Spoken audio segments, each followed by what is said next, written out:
And the first item on the agenda is to identify any potential conflicts of interest.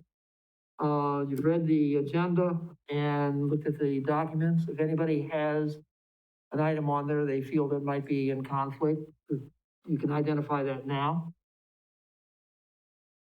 Anybody? If not, we'll move on to the next thing, and that's citizen comment. Are there any citizen comments? Yes, we have one citizen comment.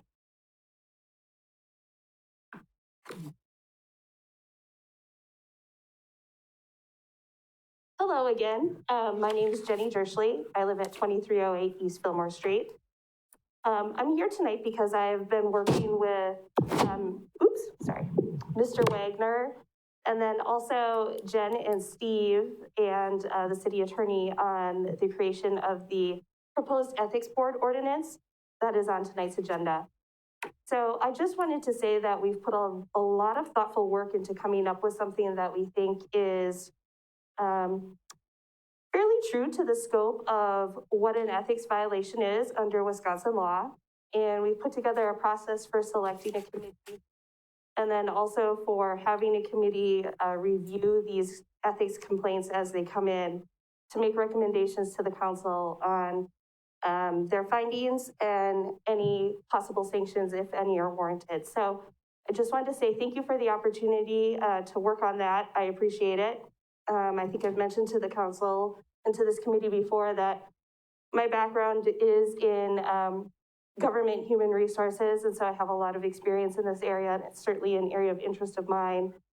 And I'm interested in talking with you about this further when we get to this place on the agenda and answering any questions you may have at that time. But if anyone has any questions now, I'd be happy to talk about it as well. Anybody? Okay, thank you. Thank you. Okay, next item on the agenda is the consent agenda. And on that would include the minutes of the October 6, 2020 regular meeting, bills and payroll, report of personnel actions, and the September Treasury report. And the recommended action is approved with consent agenda. Motion by Paschal, second by Endler. Spiros. Okay. Motion and second, discussion. If not, all those in favor, please say aye. Aye. Aye. Opposed? So carried. Next up is request to recommend the approval of resolution 2020-49, seeking 2021 emergency medical service rates, setting 2021 emergency service rates, presented by Amy Van Wyk. Amy? Thank you. For the ambulance rates, the city reviews these rates annually to determine any adjustments that are required to remain self-sustaining. The city has contracted with LifeQuest for ambulance billing for several years now. As part of that contract, LifeQuest provides surveys of comparable services in the area for clients that they work with.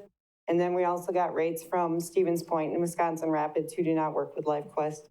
Staff considered the LifeQuest recommended changes for 2021, along with other factors such as the significance of increase and impact to patients, as well as the overall interests of the city.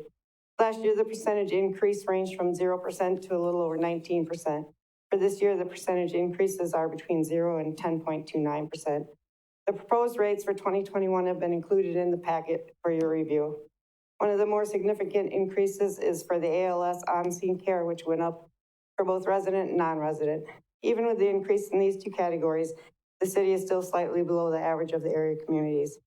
These rates were approved at the Fire and Police Commission meeting on October 14th, and staff recommends the Finance, Budget, and Personnel Committee approve the ambulance rates for 2021 as presented, and I will be happy to answer any questions.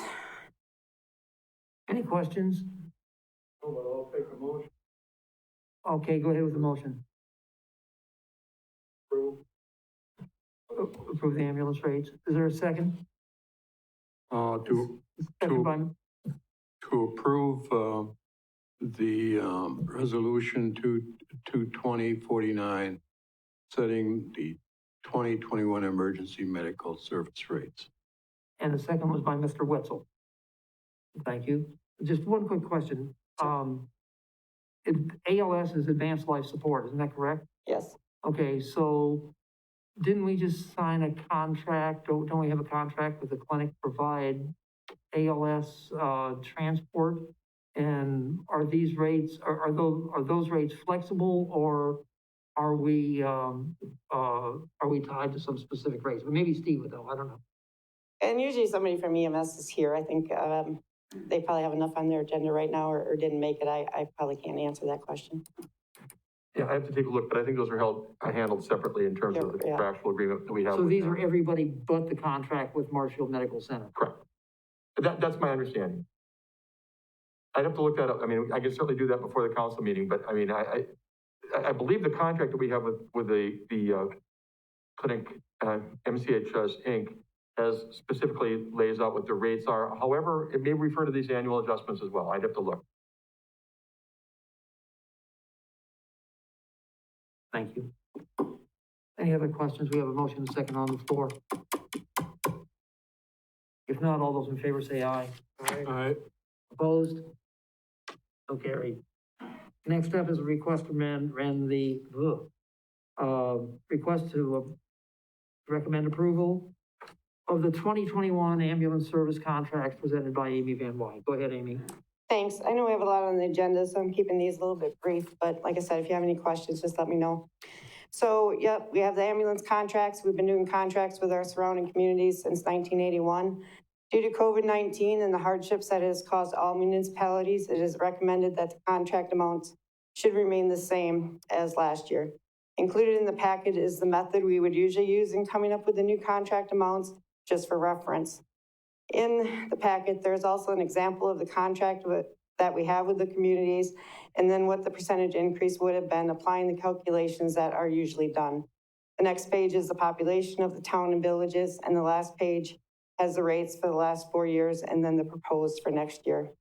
These amounts were approved at the October 14th Fire and Police Commission as well. I'm recommending approving the renewal of the contracts of the 13 towns and villages for 2021. What's your pleasure? Motion by Paschal, second by Wetzel. Discussion? Okay, this, Ron, this is one of those, accounts, enterprise accounts, and basically, how's it doing? Is it healthy, whatever? Yeah, so this is Fund 605, our EMS Emergency Medical Service Enterprise Fund. They generally turn a profit. They have a slight budgeted deficit in 2021 because the Medicare patient mix is kind of spiking up. So as our prices go up, we get a flat fee from Medicare. So they're doing well. We charge them about $82,000 a year now for administrative fees.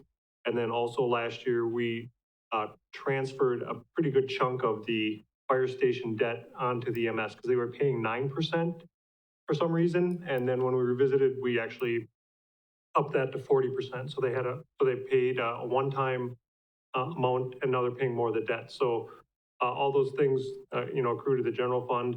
But yeah, they have a healthy fund balance, and hopefully we'll be close to break even in 2021, even with the Medicare increased discount. It's interesting that you sort of mentioned that you raised it up to 40%. But EMS isn't it almost, it's more than 50% of the total operating budget, isn't it? For the fire department. I would have to look. EMS relative to fire prevention, fire protection. Right. I don't know that off the top of my head. Okay. Usually I assume we'll hear about it later on in Yep. budget. Thank you. Any other questions? If not, we have a motion and a second. All those in favor, please say aye. Aye. Opposed? So carried. Thank you. We're on 8, right? Okay. Okay, it's a request to recommend approval to authorize staff to enter into an agreement for services with Ehlers to subtract territory from TIF District number 7 and create a TIF district for a new industrial park. Josh Miller, this is all yours. Thank you very much. As we've been kind of hammering away now for a while that we're kind of running out of industrial land, large tracts of industrial land. One opportunity that has been available to us for some time, about 20 years ago, the city got an offer to purchase from the UW to potentially acquire the Ag Research farmland, which is just east of PCA and north of Yellowstone Drive.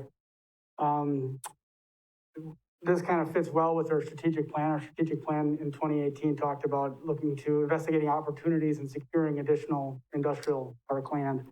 So that offer to purchase does expire in January of 2022. So we still have a year to go, but recent inquiries and the lack of industrial land has led us to kind of push this forward. The Economic Development Board had budgeted, includes in their 2021 budget, $28,000 to get professional services to create a TIF district for industrial purposes.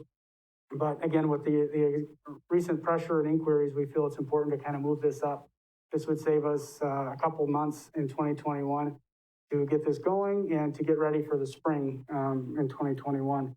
So the plan would be to carve out some land from TID 7. Most of that would be city-owned land. That way, if we were able to carve that out and then add that to the new TIF, those lands would then be TIF eligible, essentially, expenses related to those developing those properties. Right now, the expenditure period on TID 7 ended in 2019, so we really have very limited opportunity to provide incentives for new industrial development. One thing I did point out in the staff report that I want to touch on here is this ag land is outside our sewer service area, and providing sewer service is critical for that growth and expansion. We are working on a sewer service area update right now. We actually have a meeting with our policy advisory committee later this week, hopefully having a public hearing in November, and then that'll go to the DNR for approval. So we're doing this a little bit, we prefer to have the sewer service area plan done, but given the timing constraints, we want to move forward with the creation of the TIF district. So TID 7 is a distressed TIF.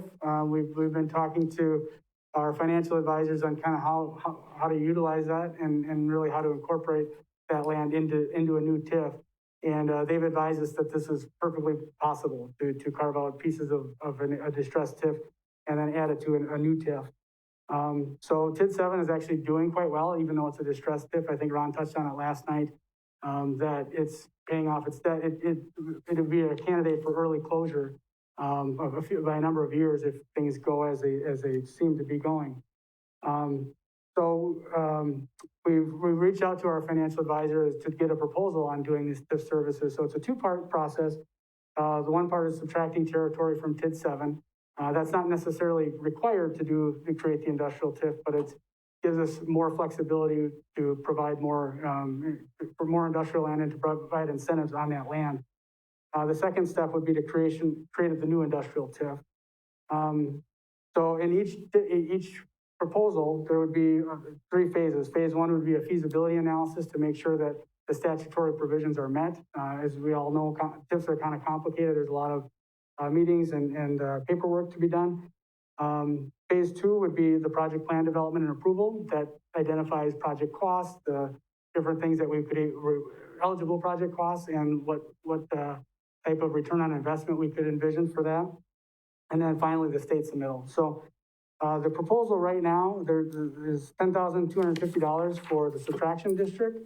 And then for the creation would be $14,250. That's if they attend all the meetings in person. And talking to them, they said, you know, given the COVID situation, they'd prefer to do virtual meetings, which we've been doing with a lot of our consultants. And that would save us about $2,500. So the total cost would be about $24,500. Those costs would be, the Economic Development Board would be fronting those, which we'd be proposing to do. That's what they were planning on doing in their 2021 budget. And those would all be TIF eligible if we create the TIF. Now, if we go through the process and turns out we don't create the TIF, then the EDB is paying for it. But either way, ideally we would create the TIF. So with that, staff would recommend approval of the proposal and ask that you authorize staff to execute an agreement with Ehlers. What's your pleasure?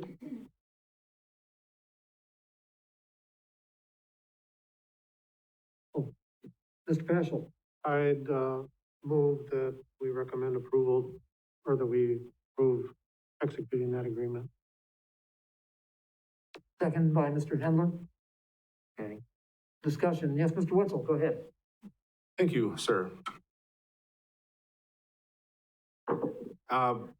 How big of a TIF are we looking at? TIF district? So for the new TIF, we're probably looking at close to, if we, the new TIF would be 120 acres. If we add the area south of Yellowstone, that's another 16 developable acres, but the pond and there's wetlands. So, I mean, it might be about 136 acres. So we'd be looking at taking advantage of the full purchase in the agreement that had been agreed upon back 19 years ago. Yeah, and what I didn't mention is there was a deposit paid of $250 and we have to do $250,000. And that would give us a credit towards the cost of. It's in your memo. Yep. Well, how long is the expenditure period on a TIF district?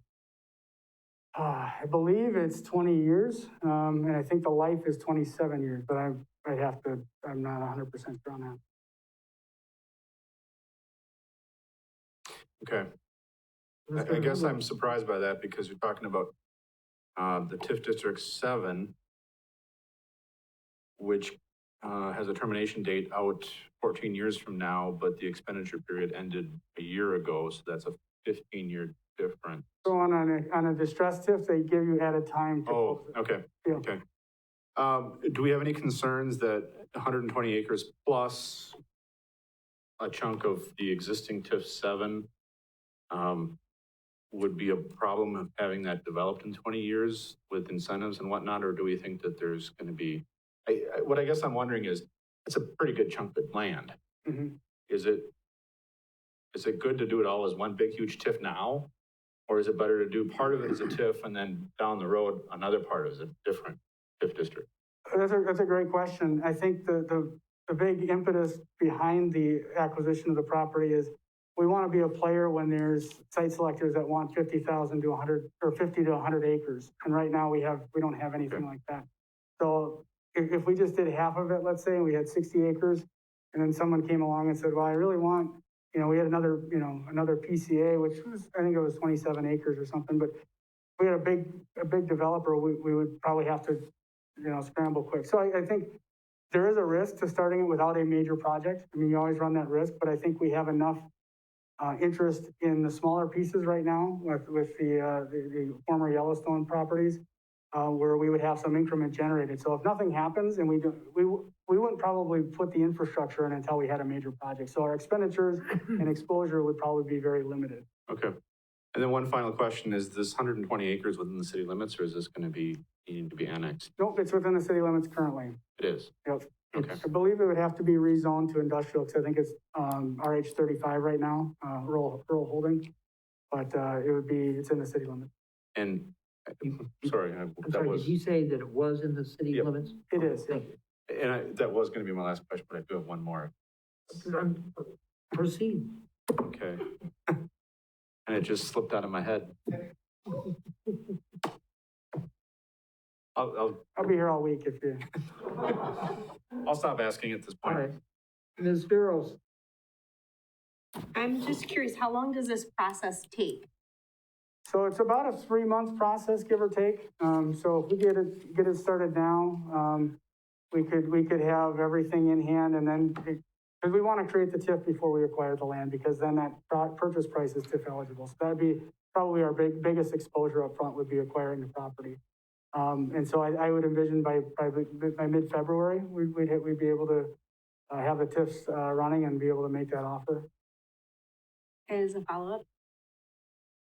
And I'm probably not allowed to ask this, but I'm gonna ask it anyway. Are there any prospects for that land? I mean, do you see anything, do you have anyone knocking on the door? We do. I mean, not specifically that land, but like I said, we've had a number of inquiries in the last month and a half on new industrial development. So I think there's certainly interest in, I would be pretty confident that we'll have something going in 2021 on at least part of that.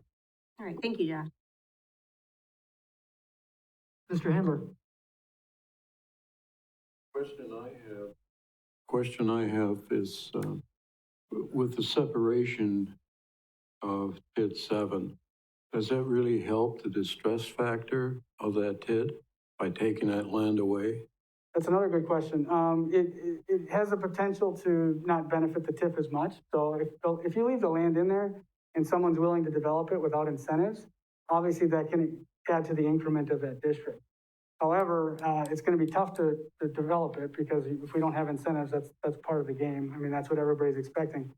And so, yes, you do run the risk of not adding to the increment, but as we said, that TIF is cash flowing nicely. So, at worst case scenario, you add a year or two onto the life of it, and we could still close 4 or 5 years early.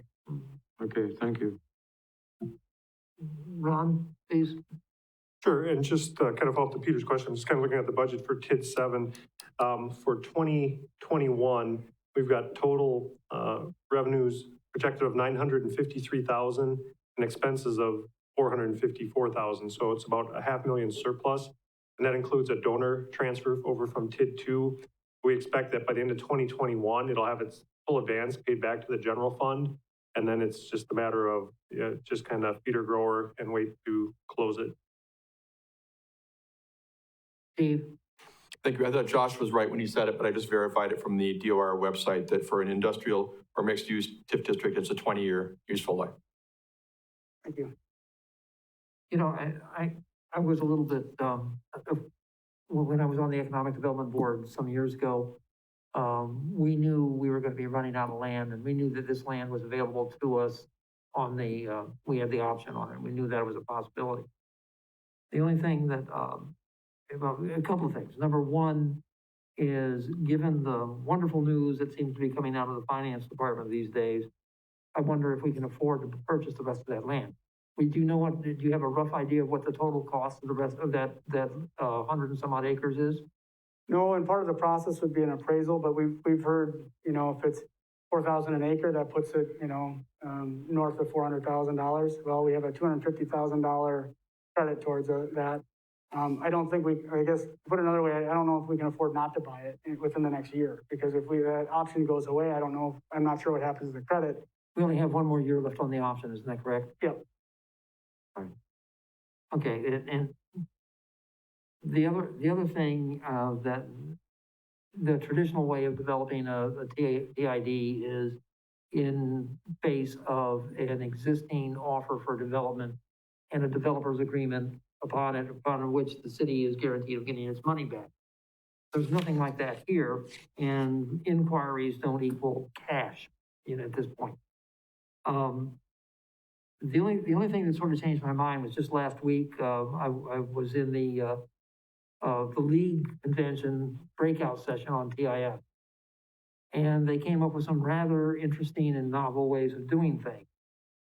And aside from the outright purchase of the land, one of the ways we can go on this is a pay-as-you-go system, where if there is a development coming, we basically have the developers take most of the risk by saying, okay, you put the infrastructure in, and when you do a certain amount, and when there's a certain amount of construction and a certain amount of revenue coming in from that development, then we will pay you back in certain increments, 40, 50, 60, 100% of the cost of your thing coming in. It's that and only that makes me want to agree to this, because I'm not quite sure this is the time to be making large expenditure. I don't think, and Ron might or might not agree with me. It's hard to tell these. Sure. You always seem to ask about 5 questions in about a sentence and a half there. So I try to remember what they all are. 10, so that's good. That's good. So a couple things. So remember that the TIDs are self-sufficient. So if we would buy this land, say it's $150,000, if the amount's nominal, we would just kind of let it sit for the moment, and, you know, it would have a deficit in there. And we charge the TIDs 3% of their negative balance. So we're getting interest on that. If something major would happen where we would buy it, it'd be more, then we'd look to take a state trust fund loan, you know, and then fund it through that. So then the general fund's kind of out of the picture. I think what else? Well, we've got the third question. The pay-go part is something that we've been talking about internally, the pay-as-you-go pay-go. Yep. And that's what we've been talking to developers that have inquired about it, saying, this is how we're going to operate moving forward, because that's the only financially feasible way it is for us to wait for till there's tax generated and then pay as we go. So, I mean, that protects the city and makes a lot of sense in our mind. And that's our preferred method. You know, maybe you know, you never say never because, you know, maybe we get such a good offer that you got to look on a case by case, but we go in saying our preference is pay as you go with these things. You know, we wouldn't we wouldn't automatically front money like we've maybe done in the past. And so I Like agree with you. always, right, right. Okay, go ahead, Josh. I mean, you know, yes, we definitely don't want to do that, but we've gambled on that and it's paid off pretty well for us, I think, in the past. But yes, as Ron said, our preferred method going forward is to say, you know, we would prefer to do the pay-go because that protects us and I think Well, that's.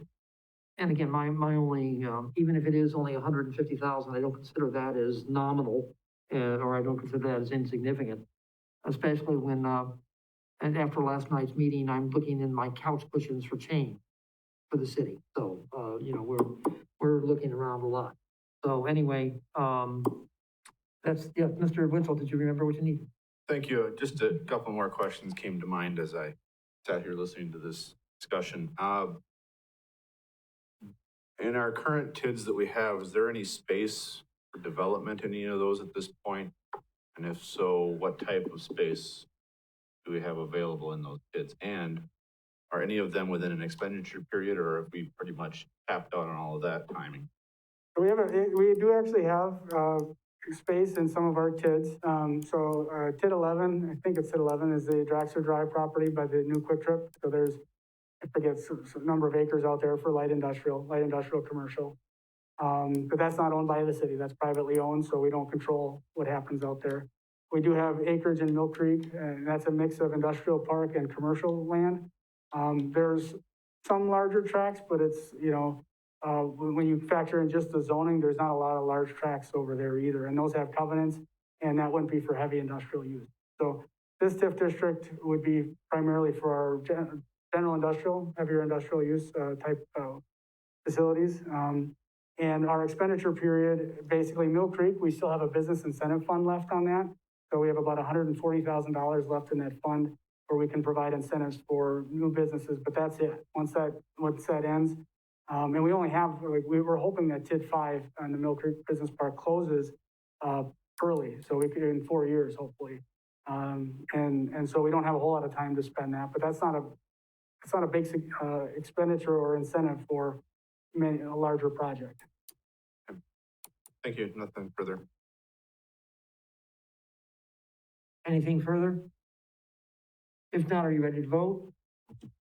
The motion on the floor is to approve the contract, the professional services for TIF District subtraction and creation for new industrial park. All those in favor say aye. Aye. Opposed? The motion carries. Thank you. Thank you. Next is request to approve refilling a vacant equipment operator 1 position in the street division presented by Chris Hawley. Chris?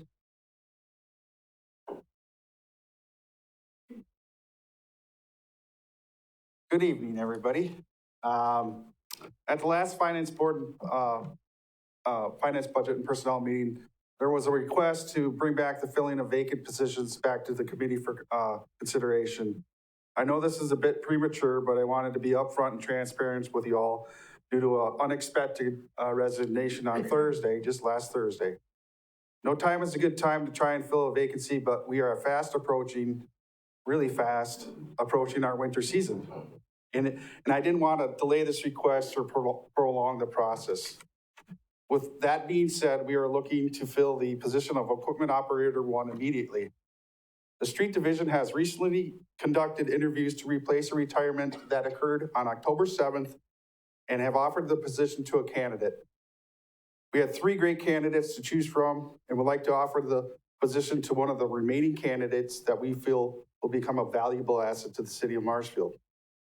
Now, bear with me, I know this is quite wordy, but I think it's important points to bring out. Employees with the street division are required to perform all duties assigned to them, regardless of their classification. Typically, employees with more experience are assigned to operate the more sophisticated and complicated equipment in our fleet, but when we interview and hire new employees, we look for a higher level of past experience, so even new employees can be placed into whatever position or piece of equipment we need them in on any given situation. All employees are involved in and are an integral part of our construction and maintenance projects and programs as it relates to streets and sewers, snow and ice control, forestry operations, and all other duties as assigned. Staffing levels within the street division had remained constant since 2007, after there was a reduction from 31 employees to 27 employees during the period between May 2003 to October 2007 through attrition. Our current staffing level now is 26. We had 27, now we're down to 26 due to the hiring of our city forester in 2019, who now resides in the Park and Recreation Department. Recently, the street division has taken the responsibility for snow and ice control on all 10 municipally owned parking lots, police department parking lot, library parking lot, city hall parking lot, Wenzel Family Plaza alley and parking lot, and all abutting sidewalks to these properties. In addition to these sidewalks, the city also is responsible for all sidewalks abutting city property located throughout the city, which equates to just over 4 miles of sidewalk that needs to be maintained, not including the bump outs and crosswalks along Central and Veterans Parkway. In the past, the city's maintenance responsibilities for streets and alleys has increased. This increase has occurred due to the addition of Veterans Parkway, related frontage streets, subdivisions, industrial park expansion, and acquisition of additional lane miles from the Township of Cameron and the Wood County Highway Department. The city is responsible for 329 lane miles and 4 miles of alleys to maintain. As you can see, staffing levels in the past have decreased and maintenance and responsibilities have increased. Snow and ice control. Snow and ice control are vital to any community for the safety of the traveling public. The general population of the city of Marshfield is just under 20,000, but swells to 30,000 to serve our infrastructure during the work week because of the Marshfield Medical Center, Security Health, rail transport, Marshfield Door System, Wisconsin Homes, our industrial parks, and all other businesses and shops within the city limits. Our main objective is for our citizens, school children, workers, and visitors to get to work and home safely and timely as possible. Because of the staff reductions in the past and increasing street infrastructure, a reduction in staff will decrease the level of services during these operations. An additional impact on these decreases in service levels as it relates to snow and ice removal is the effect it has on emergency services, specifically the fire department and police departments. When responding to calls, any increased plowing and de-icing times adversely hamper those two departments from reaching their destinations in a timely manner. Citizens as well as businesses are also impacted for the same reason. Also, as the time required to complete snow and ice removal operations increases, so does the likelihood of additional traffic-related accidents. Street construction and maintenance. The primary task under this category include preparation of concrete streets for asphalt overlays, asphalt street construction, mill in place, and all other general street maintenance activities. Specifically, this position performs concrete removal, concrete placement, street reconstruction, and maintenance. The equipment operator one position is a necessary component to accomplish the reconstruction of streets within the city. Storm sewer and sanitary construction and maintenance. The primary task under this category includes storm sewer and sanitary sewer maintenance repairs and replacements, stormwater inlet replacements, manhole repair and replacements, stormwater functions related to the repair and replacement of the stormwater system infrastructure and storm sewer cleaning. Also, as part of the city's Wisconsin DNR stormwater permit, this position is involved in our catch basin and mainlining cleaning program. Forestry operations. The city's urban forest is an asset to the community, and the maintenance of the existing forest, including the emerald ash borer plan and program improvements, tree planting, for example, now falls under the direction of the city forester. The street division, under the direction of the city forester, now continue to assist in the removal of blighted trees and hazardous trees in our terraces, parks, and city-owned properties. This position assists in these operations. Other duties as assigned, but not limited to landscaping activities, asphalt patching, building and ground maintenance, special event setup and removal, traffic accident debris removal, and and emergency response.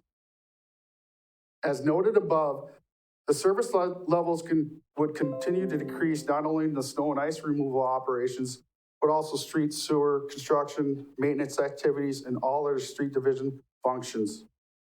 The refilling of this position is absolutely essential based on past staff reductions and the effects these reductions have on service levels to this point. Finally, from a broader perspective, as staffing levels are reduced, our ability to respond is also reduced. Whether it's a minor event like a tree branch in the street or cleaning up after a vehicle accident, or a significant event like a windstorm or a localized flooding, the available resources are spread thinner with every position not filled. This becomes more than just a service level reduction issue. It becomes a public safety issue as well. In conclusion, while the street division maintains responsibility, while the street division's maintenance responsibilities have expanded due to increased street miles, which includes snow and ice removal and general street maintenance, we have not requested additional staffing in the past. We have been able to continue existing service levels and will continue to look and use innovative methods in upgrading our fleet of equipment to continue finding efficient ways to perform our duties. But right now, we have reached the apex of our operations with the staff that we have. This is why it's absolutely critical that we at least maintain current staffing levels, thus the request to fill the vacant position. With that, I recommend the Finance, Budget, and Personnel Committee authorize the street division to fill the vacancy of the equipment operator 1 position. Motion by Paschal, second by Handler. Discussion, Mr. Witzel. Thank you. I have quite a few questions if I may, Mr. Please, Chairman. proceed. Okay, a lot of questions come up as I went through your memo and as you were talking just now. You said you reduced down to 27 employees at your current rate, but now with this most recent retirement, which I saw in the report of personnel actions, was a retirement of an EO2. Correct. And so now you're at 26. How many shifts or crews do you run out of the street department? We run 1 shift daily. A normal day would be 7 o'clock to 3 o'clock. We have a person that comes in from 2 to 10. I think that's 8 hours. He's our maintenance guy who does all of our fueling, parking, minor maintenance type oil changes, greasing, checkovers. And then we have a 3rd shift person that is our nighttime sweeper in the winter or in the summertime. And in the wintertime, he's our eyes on the ground type guy, does maintenance in the shop, or he's out cleaning up after a snowstorm. Okay. And so do you have them broken up into crews? Yes, we do. We have, right now, during the construction season, we have what we call our concrete crew, which is basically working on South Central right now, getting ready for an overlay project. And we have a mill and replace crew that is working on our ditch streets and getting those ready, prepped for milling off the asphalt and putting new asphalt. And what are your numbers in those crews?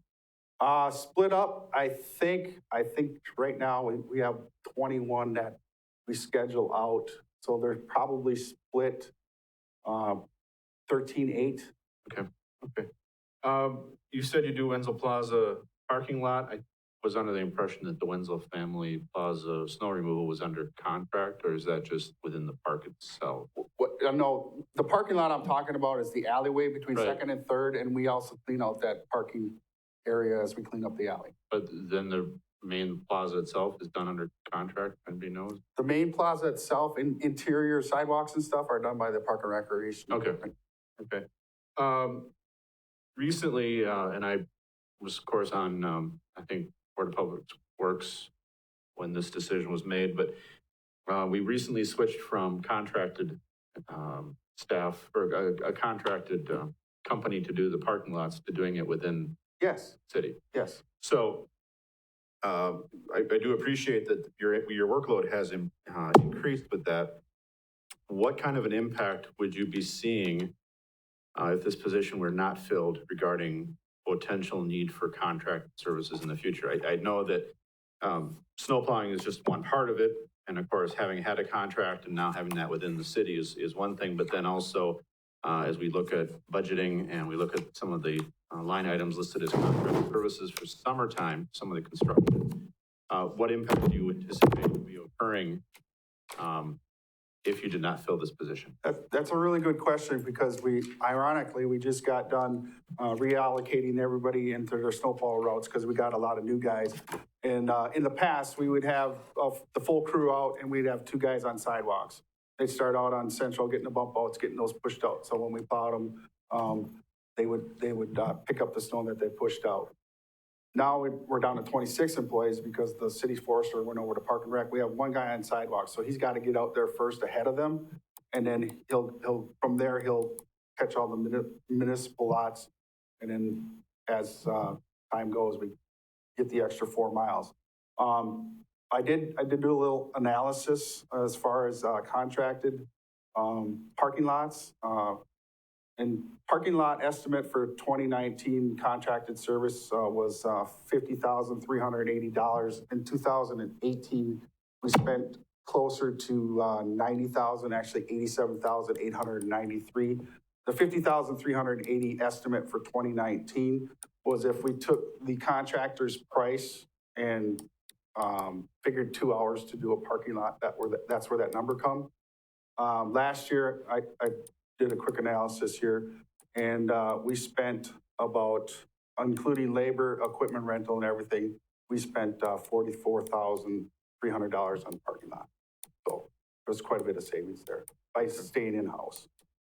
I had already mentioned you had an EO2 that has recently retired. Yes. But you're asking for an EO1? We're asking for an EO1. We filled the position of the EO2 internally.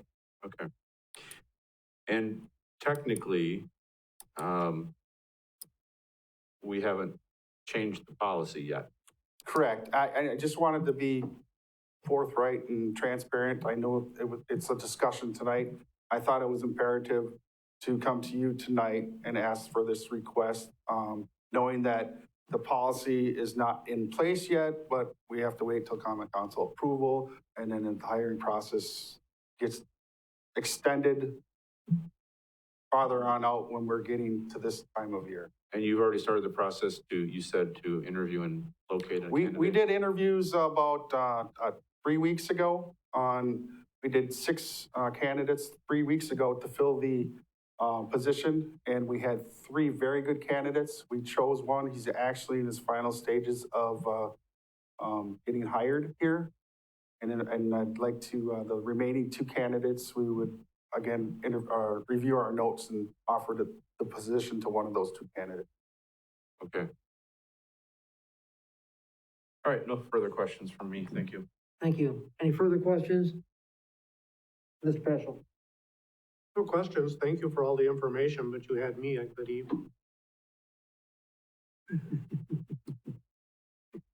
Actually, the only comment I have is after your presentation, I didn't realize how this one person was a linchpin for your whole operation, but that's what you're saying. I understand. Thank you. Any further questions? We have a motion and a second. All those in favor, please say aye. Aye. Opposed? So carried. Okay, and Jen is gonna take this next one. Review a recruitment process and approval of Finance, Budget, and Personnel Committee to refill vacant positions. Jen? What? I think you missed one. You skipped one. And I'm still here. Missed one? I'm here. I got it. I'm still here. crossed off. I'm still here. Okay. All right, go ahead, Chris. You seem to own the podium, so go ahead. Sorry. This is the street division call-in pay pilot that was approved as a pilot program back in November 15th, 2019. Looking for that to get implemented. At the November 15th, 2019 Finance Budget Personnel meeting, it was approved to do a pilot study for a call-in pay for the street division employees. See attached 19 minutes in memo. This pilot study set a flat rate of $50 call-in pay in addition to actual hours worked for non-exempt hourly employees who may be asked to return to work after they have left for the day or to work on weekends and or holidays they are not scheduled to work. Ironically, we might have a call-in pay tonight. As you can see from the previous memo, 2018, 2019 winter season, this was before we had the call-in pay. It was a record-breaking snowfall. There would have been 357 times employees would have been called in outside of their normal work hours. That was estimated. This equates to cost of $17,850 out of the 900 and some odd dollar snow budget, 900,000.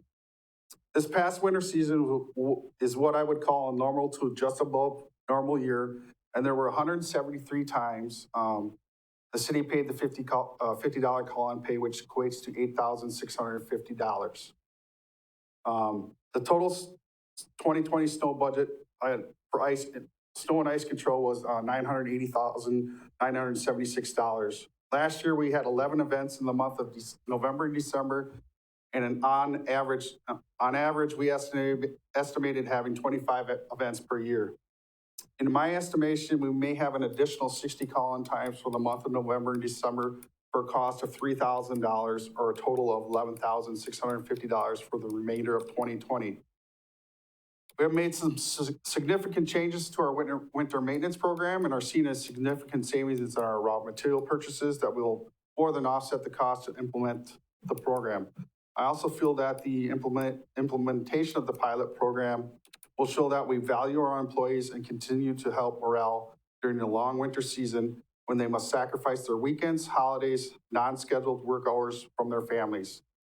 Just to give you a little more background, in November of 2019, we checked with some surrounding communities, Wisconsin Rapids, Stevens Point, and Wausau.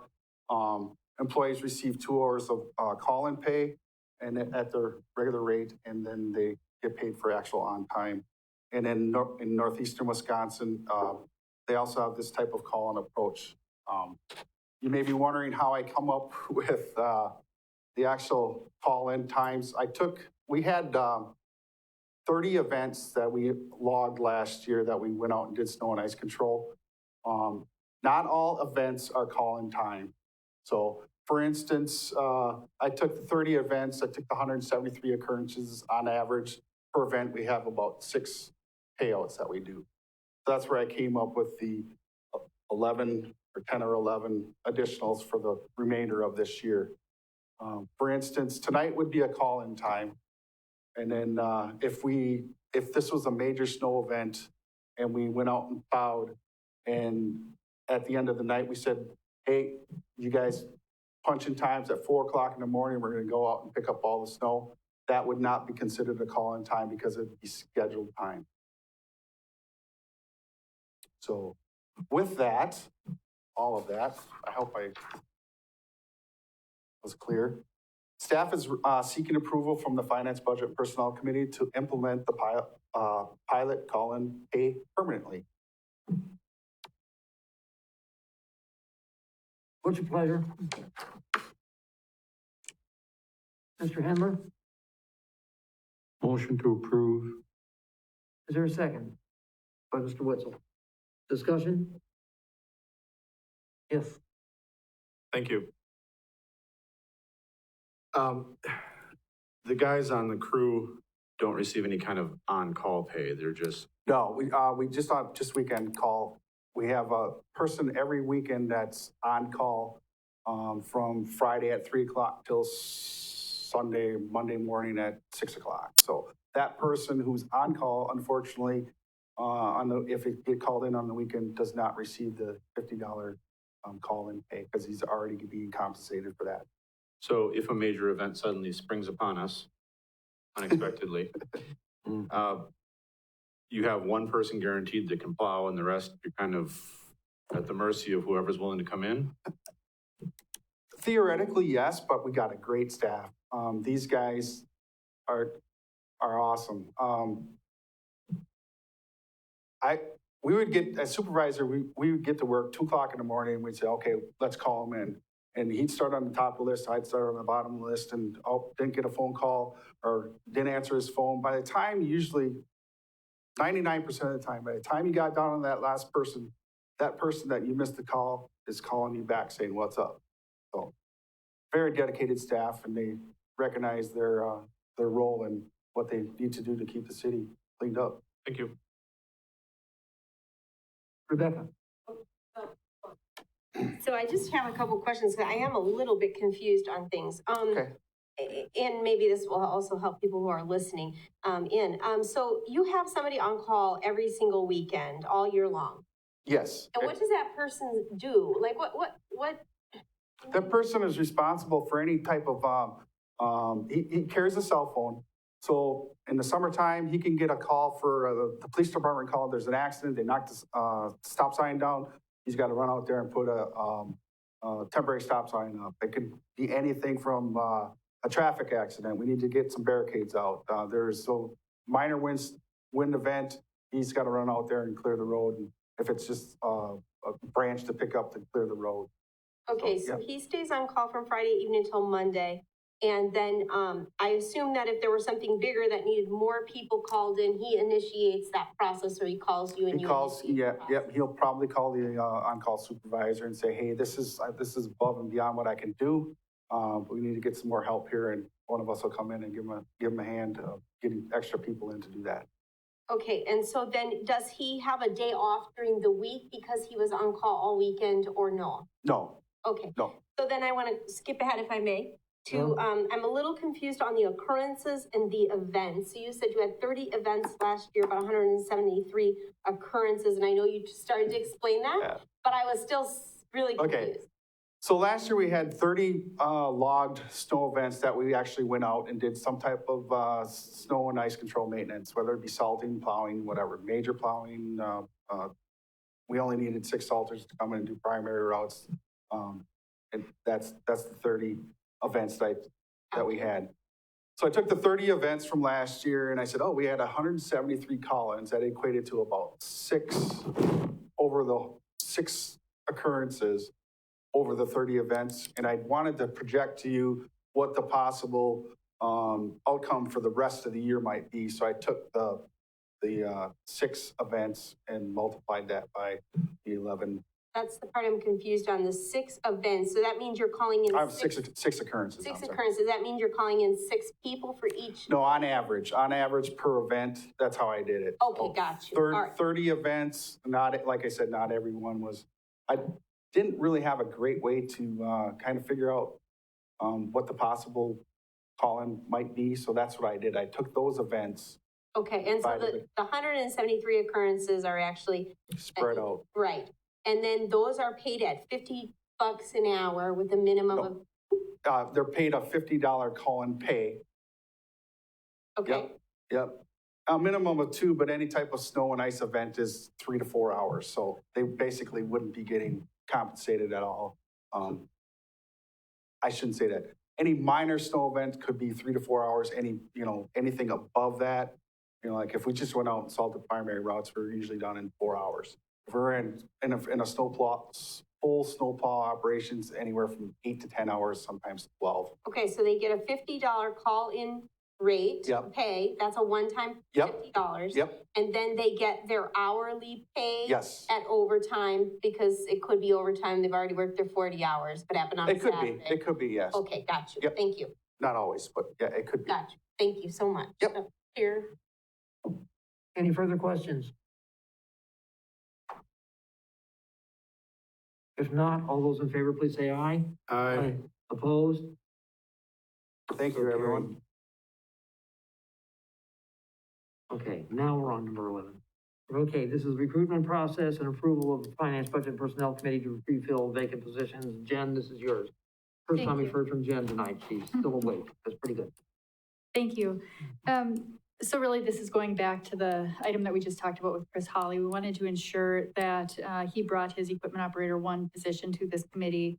Mr. Witzel and I had a conversation prior to this meeting to let him know which positions were currently in process, which at the time there were 2. There was an equipment operator and a municipal court clerk position. This was a new position, so we wanted to just kind of circumvent any concerns and bring it forward. So what I wanted to do tonight is just walk through the request in regard to bringing all replacement positions forward. And I thought the best way to start that is to actually walk through our current process, because it's probably been a while since anyone has really even thought about that. So just to give you a little bit of history, currently when we have a vacant position, those positions are reviewed internally. And that could be due to retirement, resignation, termination. Basically, I would meet with the department or division head. We would look to see whether or not the position has substantially changed. If it did, we bring that back to the committee, doing a compensation evaluation request and share that changed job description. If there are changes, but they're not substantial, we would still bring the position back here so that you would see the updated job description, but we would post it first. Anytime there is a newly created position, those are always something that comes forward. We would always bring that request here, and that has been our current process. And the same thing with any type of FTE change. So if someone was going to currently be a 0.5 and we wanted to change that to a 0.8, that is still something that would come to this committee before it would be posted. So the process that we're looking to change right now is really number 3 in your packet, where it says there's no changes to position or FTE. So if there aren't any changes, about 3 years ago, I believe, you had granted us the authority to go ahead and refill those positions without bringing them forward. And the premise in doing that was really to ensure that we are removing as much kind of lag time as we can with the recruitment process.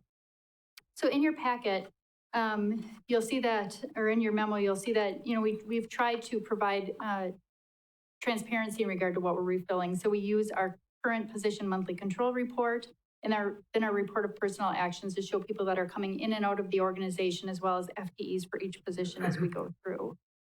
There's also in your packet an example of our recruitment intake form. That's a form that we use every time we have a position open. I've added a couple of areas onto that just to help clarify for you. The highlighted yellow areas, what we'll include going forward is the date that the position was approved by this committee, and then the date that the position is actually posted. Again, just to add some additional clarity. But if you look at the form as it had been, we do look at replacement positions, whether they're reallocated, whether they've been budgeted or not budgeted. And that is just kind of a checklist for us to make sure that we're not missing anything that would need to come forward to this committee.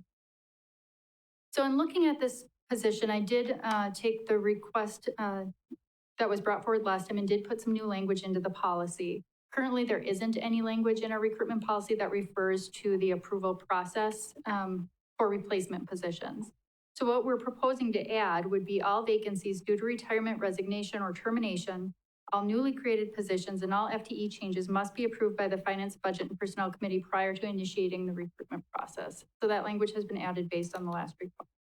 Any other changes in the packet are really based on just language cleanup and formatting. We've been trying to adjust those as we update all policies. And based on the current financial situation, you know, we fully understand your request to bring that forward and can certainly support that.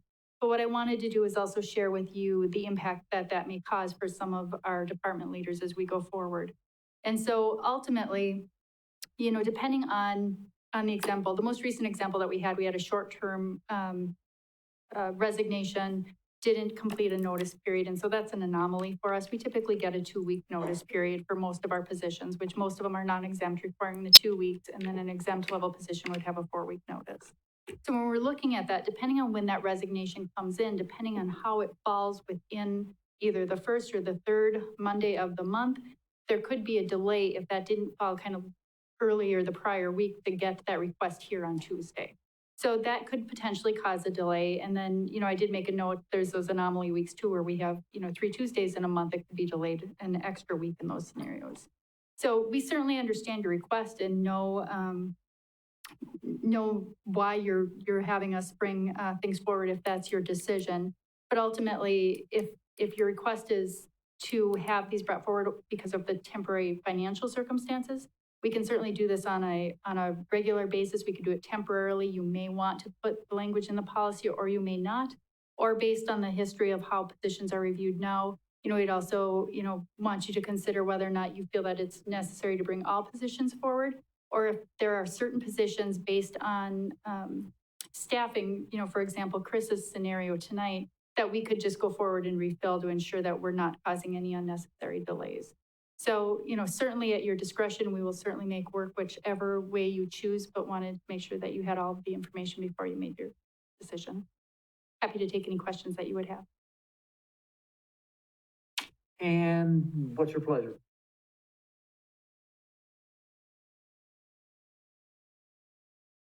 Ms. Piros? I mean, I think from my standpoint, because of the state of our financial situation, I would like to see all positions brought forward to this committee before being filled, because I think that, that's one of the things that we're looking at. To be honest with you, at least some of us are looking at some of that as far as, a way of cost savings, especially with this next upcoming budget. Anybody else? I think it's just up Mr. for Whittle, discussion, right? this was on your suggestion. Would you like to comment? I guess, we don't have a motion on the floor yet, right? No, I do not. I'd like one. I will, move to approve the change to have all, vacancies, due to retirement, resignation, or termination, and all newly created positions and all FTE changes be approved by this committee prior to any, recruitment process beginning. I think there's value in that. Should I just stop now and comment later? Well, let's get a second on it first. All right. Second on, well, I have two, Ms. Spiros and Mr. Hemler, well, just acknowledging that he got his hand up there. Okay, that's good. Okay, Mr. Whittle, go All ahead. right, I think there's value, and I know it's probably a lot of work, but I think there's value to the department to critically consider those positions. I really appreciate what Mr. Holly brought forward today. I really appreciate the thought and effort that went into that, the explanation of what the situation was. I think by slowing the process slightly, and I do realize there will be a slight lag, and I appreciate the concerns there, but I think by slowing the process slightly, it does give some reflective time to the department heads to evaluate in its entirety what that position would be, or what that need is, and be able to bring forth the justification of that to this committee. I think there's value in that. I think that reflective effort will benefit the city as a whole. So that's why I think really I'm pushing it. Yes, there is the potential savings, potential reduction through attrition, but I think that there's also great value in that collective opportunity. Any other council member? Without objection, Mr. Holly would like to be recognized. Without objection, you're recognized. Thank you. I just wanted to kind of give you a perspective on what it's been like the last 3 years at the street division. We've had over half of our employees either retire or move on in the last 3 years.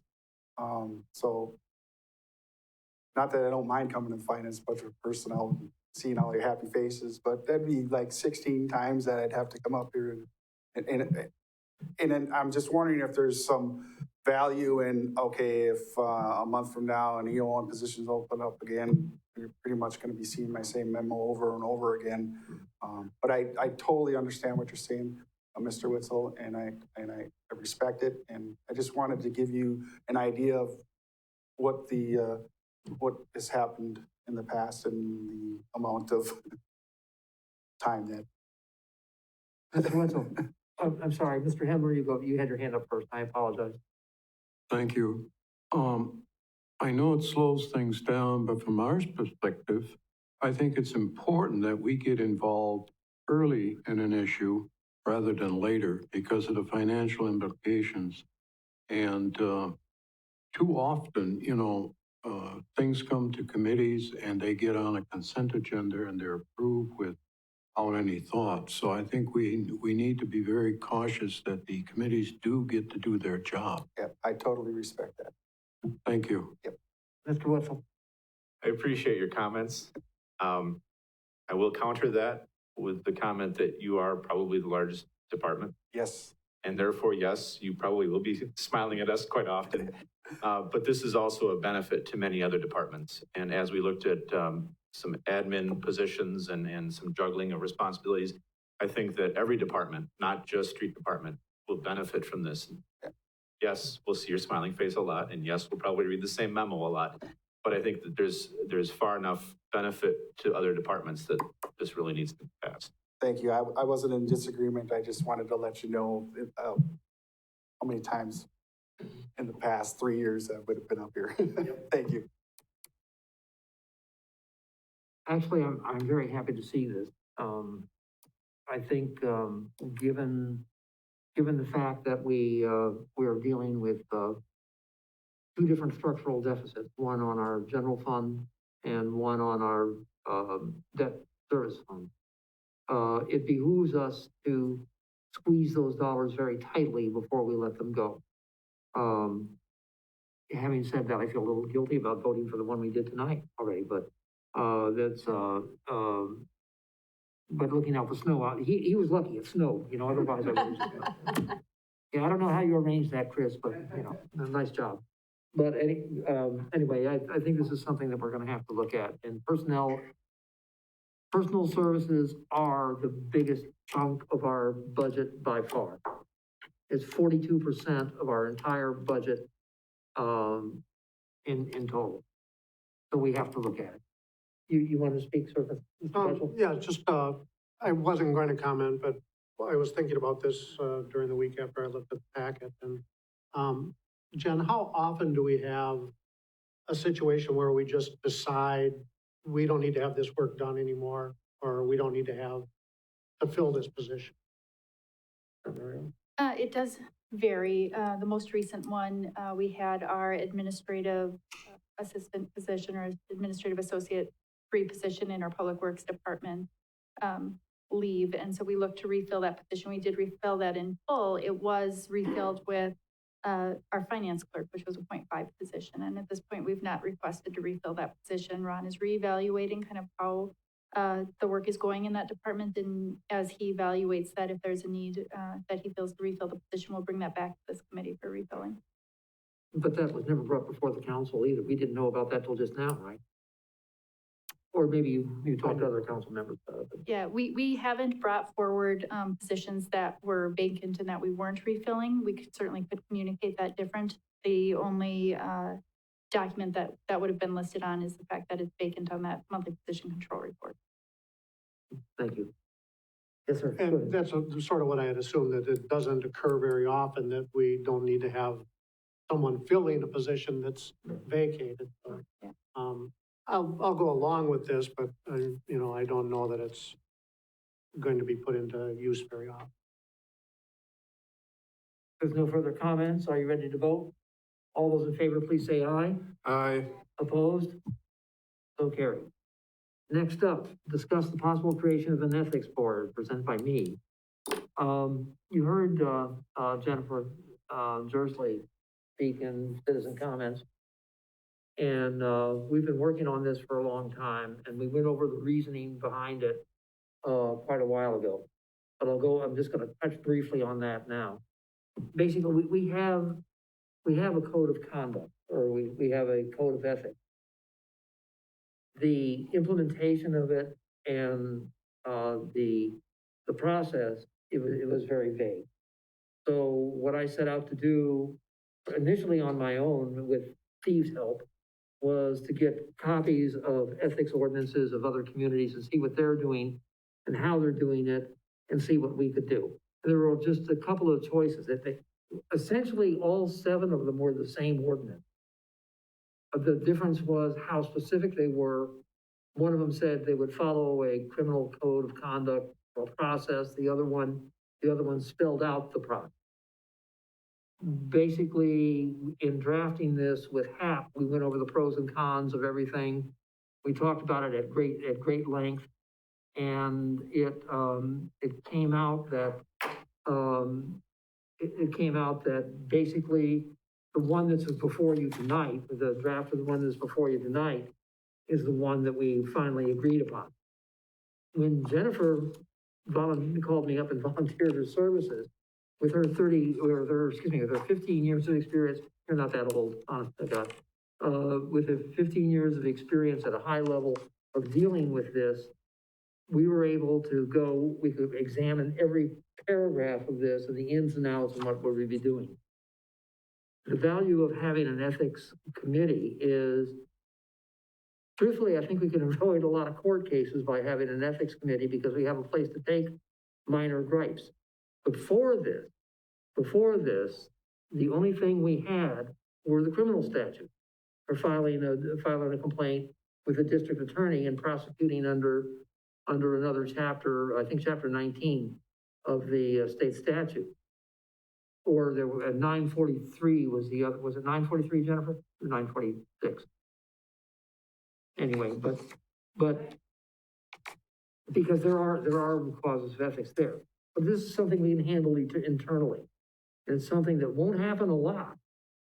Because, and by the way, the reason that it's been written the way it is to let people know that we are dead serious about the ethics problem. That, you know, you would rather cut your arm off than go through this, okay? And this, for some reason, I think that's the way it's gonna work.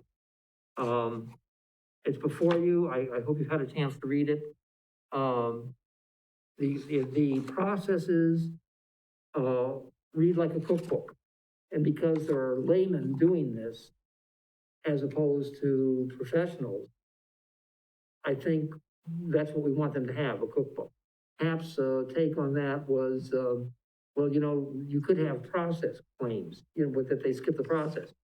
I don't think so, because you can't go from one step to the other without following the process exactly as it is.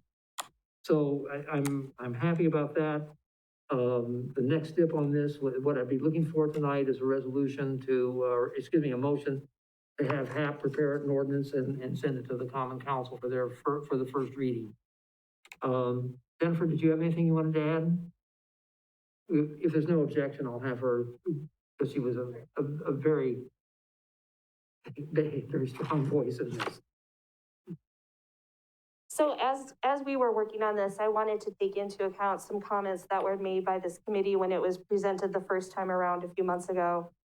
And there were a few concerns that we had. One was it going to apply to employees? My concern about that was it felt like that was duplicating the policies and procedures that the city already has in place for employee misconduct, because anything covered under the Code of Ethics is also covered under the Employee Code of Conduct. And in talking to Jen and HAP, we all came to the same conclusion, which was that no, this should not pertain to city employees. This really pertains to elected and appointed officials under Chapter 62 of the statutes. And so those would be individuals such as yourselves who are on the council, and individuals who are appointed to our different boards and commissions. So that was one of the items that we touched on based on some feedback from you a couple months ago.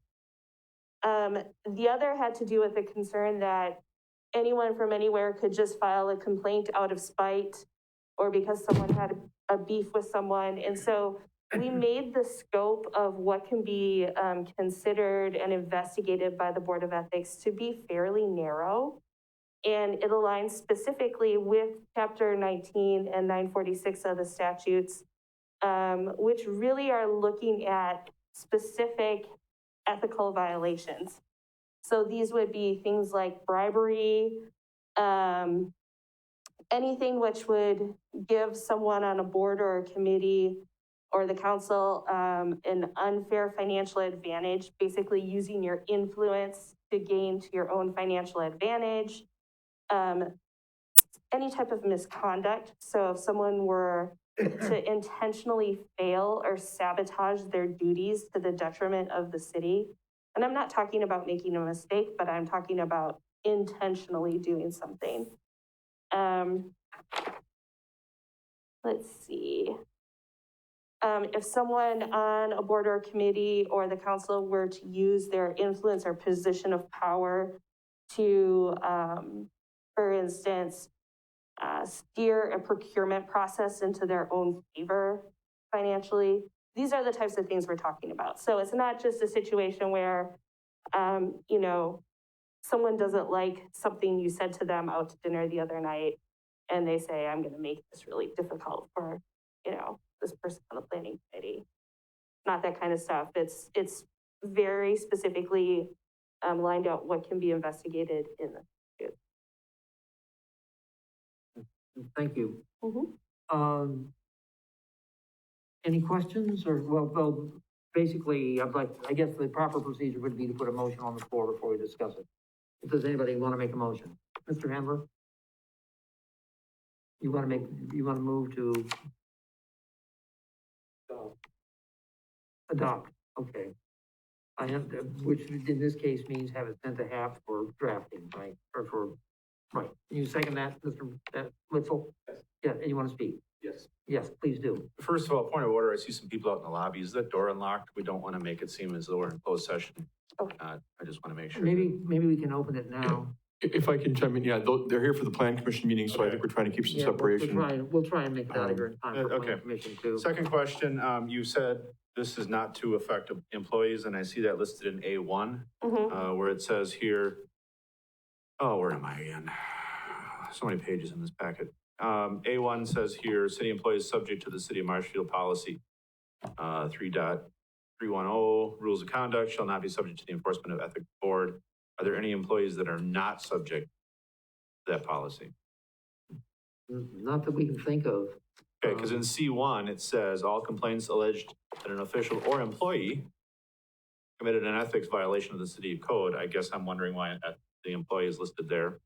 Oh, that may be a typo, Okay. an oversight. It should just say official. And I didn't notice here, and maybe I just didn't quite see it, but I didn't notice in here anything that identified who would be put into this ethics committee, what the makeup of the ethics committee would be. On the original documents that Mr. Wagner submitted, I think it was back in August when this Yeah. came up originally, he talked about the ethics board appointment composition in terms of office in a draft ordinance. And in that document, he stated that the board shall consist of 3 members. 2 members shall be nominated by members of the Common Council and selected by secret ballot. And the preferred 3rd member shall be a member of the bar nominated by the County Bar Association. However, if the bar declines to nominate a member, the Common Council may make a nomination. And that would be a part of the ordinance then, I'm assuming? That's my understanding. Yeah, that's still in there. We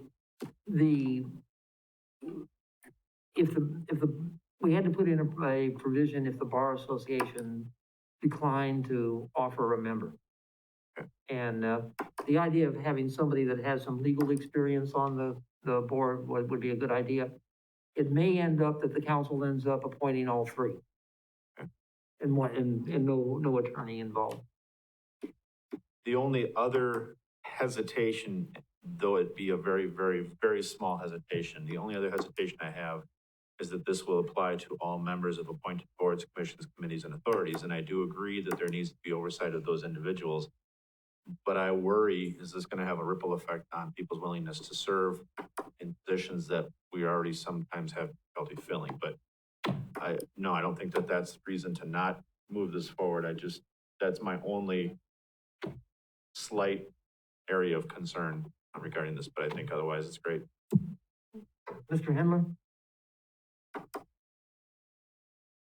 Mr. Chairman, I'd like to get your reaction to that, our personnel director. Certainly. So I've worked with both Ed and Jenny and Cap as we've gone through this process and worked on the draft. So Ms. Churchill did a great job in terms of assisting and using her experience in terms of bringing this forward. We certainly thank her for that. But in looking at this, it's really a scenario where it isn't going to be applied to employees. It will be applied to others. As we go forward with this board, the way the process would work is claims would come in through our city clerk. They would be determined as either valid or not valid. We haven't clearly defined the committee, but I certainly see myself being a resource to this. It says right in the policy that the city attorney would also be a resource to it. And then along with the 3 people that are appointed, we'd go through this process. So I don't have any concerns with it. I would hope that we don't have to use it often, but it's nice to have a defined process in place if we do need one. I would like to think, I'll get with you, Mr. Hendler, but I would like to think that if this is in process, it would eliminate or discourage actions that would lead to a complaint. So Mr. Hendler, go ahead. I'm sorry. I can't hear you. I know you can't. I'd like to have Steve's reaction too. You know, ultimately, you know, both Jen and you are going to get involved if there's an issue. But what do you think of it? Do you support it or do you not? Yeah, I don't have any concerns either. I kind of go along the lines of what Jen said. When this was first brought forward, the concern that Jen and I both had, the initial one, was that it would apply to employees, and that raised some issues with us with respect to what we already have that deals with personnel policies in our, you know, in our place right now. And we didn't want to see that impacted. We felt that, in fact, at one point it was even talked about that there could be taken some serious actions against those employees, and that's generally not done by people outside of city government, i.e., you know, people who are chosen as citizens at large. But that's all been modified. I think the way it is right now, I have no concerns with it. Thank you. Oops, could I just add something? Oh. The one thing I wanted to add was, as we talked through this, and if you look at the ordinance as it was, or the draft ordinance as it was presented initially, the purpose and intent is to provide the citizens of Marshfield with confidence in the integrity of city government. And so a real goal in putting this together was to create a mechanism by which our citizens can feel confident in our transparency and accountability in how we do our business. So I'm not sure if we made that really clear, but that was kind of the driving force between coming out with this, or behind coming out with this. Ms. Buros, go ahead. Thank you, Chair. And Jenny, thank you so much for all the time. It sounds like you put a lot of time into it. We do appreciate any citizens coming forward and dedicating themselves to something like this. With that said, I would like, number one, for HAP to weigh in on this when it does go to the Common Council, just so we viewpoints, because there's a couple of things that I have a little bit of reservation with.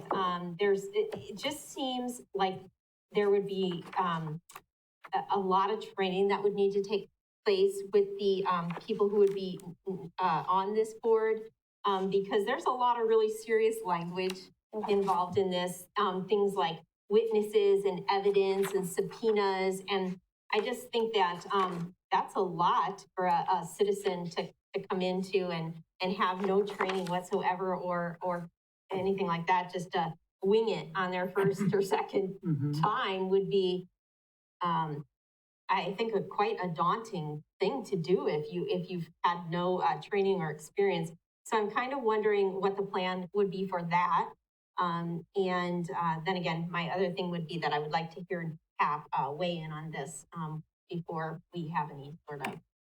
I'm sure HAP will, because as a matter of fact, he's got this final copy of the draft now, and I believe he's working on it, or he was working on it, but he told us that as far as setting policy goes, he leaves that to us. That's one thing. I'm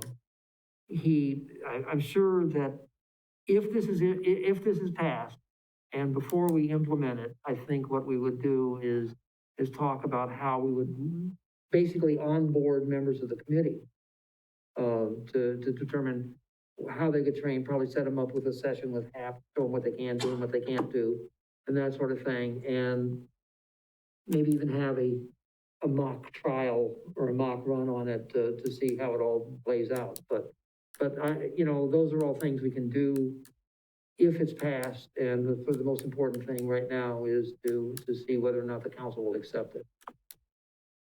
Jennifer, yes. Throughout the creation of this document, we talked with HAP about having him provide counsel to the board as they move forward as well, given that concern. That was a concern all of us had too. This is, to your point, Ms. Spiros, a very, it's pretty daunting if you're going to be the citizen who is on this board. It follows a very formal court procedure in terms of the investigation. And so we talked about, first of all, perhaps doing recruitment within the community to find people who have experience in these types of things. A lot of human resources individuals do. This is really fairly similar to employee investigations. And if anyone has ever had to go to a hearing in front of an administrative law judge for a workers' comp claim or unemployment claim or, an EEOC claim, it's a pretty similar process. But, so we talked about finding individuals in the community who perhaps have experience in this area, and then doing a thorough onboarding and having Jen and Cap as counsel to the board whenever they need it. Yes, ma'am.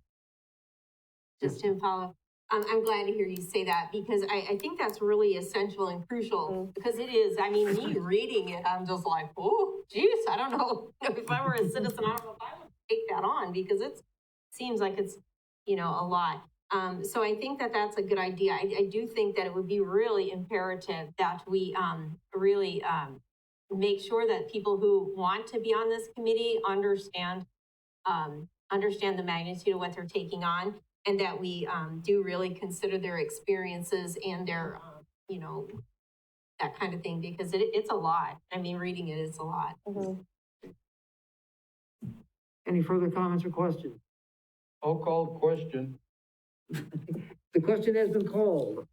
All those in favor of calling the question, say aye. Aye. They have it. The question, therefore, we will now vote. All those in favor of Mr. Mendler's motion to adopt, please say aye.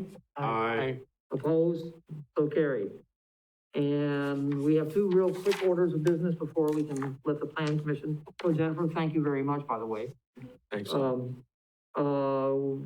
Number 13 is discussed for, provider for city attorney services, 2021 to 2023, and this is by Steve. Thank you, Mr. Chairman. 3 years ago, in 2017, the city did solicit proposals for city attorney services. Like a lot of other services you see us bring forward, like assessor, auditor, banking services, there's no state law or city code that says you must bid it out every 3 years, 5 years, 7 years, whatever. It's just a good business practice. Periodically check and find out what's out there, at what price and what level of service. At that time, though, back in 2017, we received two proposals, and the city did elect to stay with Wolfgram, Gamoki, and Hutchinson for another 3-year term. In my opinion, and the opinion of most of the staff who deal with Mr. Wolfgram, we believe that he does an outstanding job. He performs his duties very well and has over the past 3 years at a reasonable cost. Having just done an RFP in 2017, I believe we're best served to just sign on for another 3 years with Wolfgram, Gamoki, and Hutchinson, provided we can get a reasonable price agreement between the two sides. So I would recommend that the committee recommend that council authorize staff to secure a proposal for legal services from Mr. Wolfgram and bring that forward for consideration by this body. Motion by Wetzel, second by Hendler. Discussion? There being none, all those in favor say aye. Aye. Opposed? So moved. So carried. Okay, and next is, Ron, you got an update for us on COVID costs? Yes, so I think it was Tom that requested a year-to-date summary of how COVID's affected the city. I think my initial statement was that, you know, most of our revenues were guaranteed and our expenses looked like they would come in under budget, and that seems to be holding. So I can go through the revenues. Those I feel pretty comfortable with, because either they're guaranteed or they're linear and you can predict them. You know, expenses are a lot harder to predict, so I just kind of stuck to the major variances in the expenses and didn't try to project, you know, what I thought the expenses would end up as. So if you go through major category, what I did is I just listed the major category and then the sub items underneath.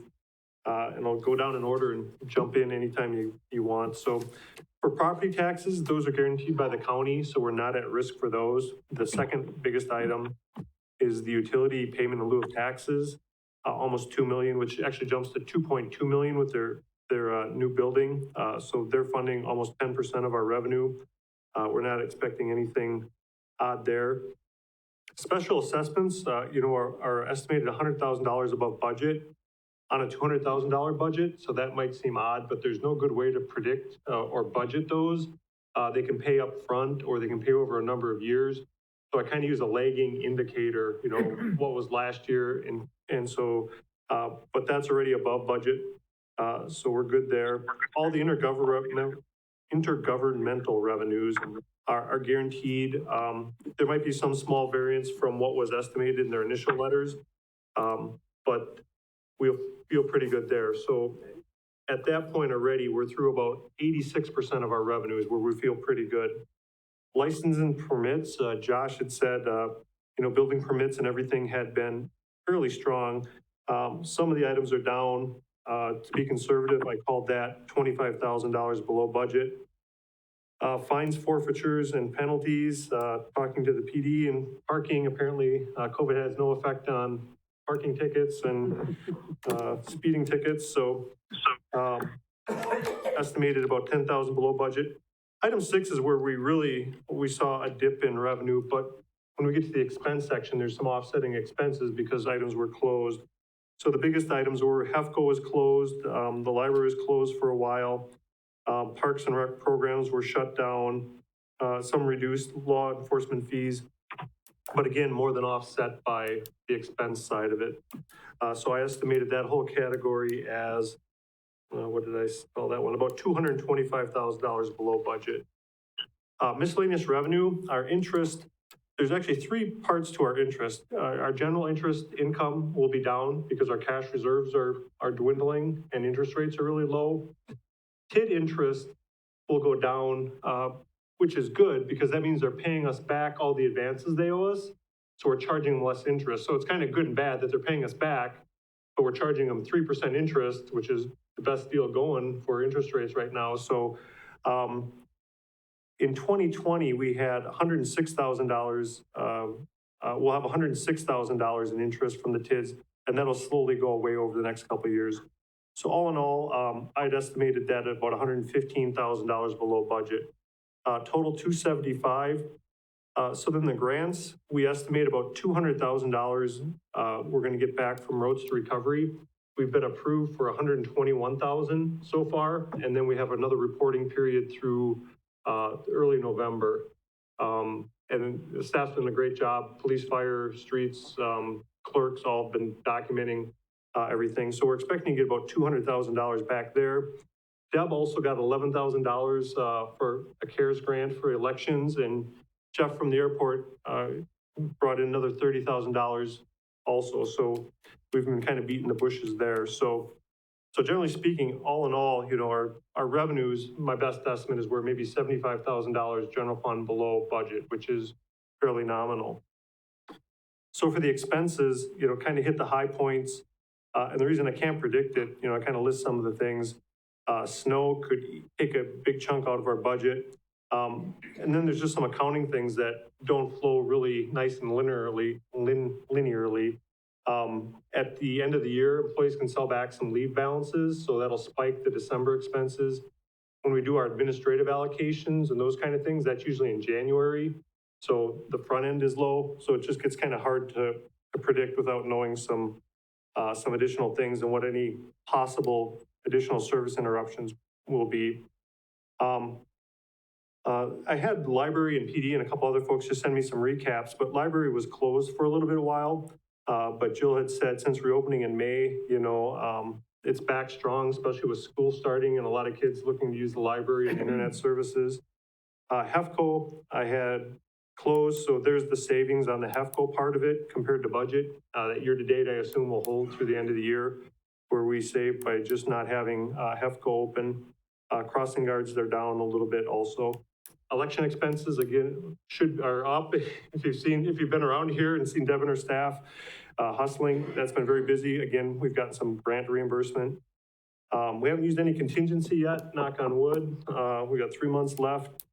And then usually in my monthly analysis, when I look at all the admin departments, those are pretty predictable. It's mostly salaried staff, no overtime, not a lot of travel. So those kind of track pretty close. So all in all, and travel training was my last point. So my only prediction to the general fund is that our expenses should be, a lot lower than the $75,000 we lost in revenue. What that actual number is, we'll kind of have to wait and see. Then I talked about 2 other funds just quickly. The room tax fund, that's down significantly, but with Justin Casperson using the money for capital outlay, we just hold off. He's been seen that enough that we put it in the budget as if it's going to come in budget, and then he kind of holds off purchases to see what the actual numbers kind of comes in. And the other item, I think I mentioned this before, I wanted to make sure those taxi system fund, not necessarily related to COVID, but there is a local share, you know, so, the way it works is that we pay running, incorporated to run our taxi service. We collect fares and there's a loss automatically. The feds pick up half of that loss and the state gives us a fixed amount. So no matter what, there's a local share. And when I look back, there were times where we levied tax dollars directly in that, or we transferred it in. So that did have a deficit at the end of 2019 that eventually the general fund will have to pick up. So I just didn't want you to lose sight of that. It might be a good year, you know, if the expenses stay down low, it might be a year to budget resolution, that kind of cumulative local share of that in 2020 also. So that's what I have, open for questions. Any questions? Okay, Ron, thank you very much. Any suggested items for next meeting, anything? How about we suggest letting the people out of the hallway and get in here? So I will declare, Mr. Handler, you may move to adjourn, move by Stu and second to adjourn, all in favor, aye. We're out, we're adjourned. Okay.